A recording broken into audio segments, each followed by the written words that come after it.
All right.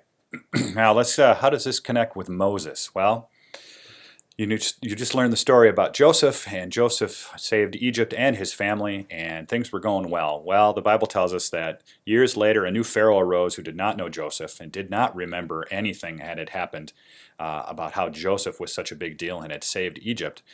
And eventually, all of the Hebrew kids who were Jacob's descendants and who ended up moving to moving to Egypt, got to be very, very numerous, and they became slaves.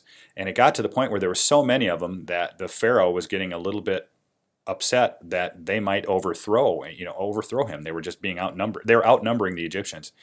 So the Pharaoh ordered something, the Bible tells us, really, really horrible, is that all of the boys, the baby boys, were to be drowned to stop the population growth. So Moses' mother set him afloat on the Nile in hopes of saving him, putting him in a basket and floating him down the Nile. Well, as luck would have it, and as God's plan would have it, Pharaoh's wife rescued him and took him as her own. So Moses went from being almost, assuredly killed as a Hebrew child to being living in the lap of luxury and living in Pharaoh's house. And they named him Moses, which means rescued out of the water. That's what the name Moses means, rescued out of the water. So a little bit more about Moses. Moses grows up in the court of Pharaoh. He has all the best education, all the best opportunities that someone at that time could have. But eventually he sees the plight of the Hebrews, who are now slaves, as I mentioned, and they were just being treated really, really horribly. And there was an Egyptian guard who was beating a slave, and he, in a rage, tries to break it up, and he ends up killing the Egyptian. And so he flees. He flees everything that he knew and flees out into the wilderness, and eventually he becomes a simple goat herder in an area called Midian.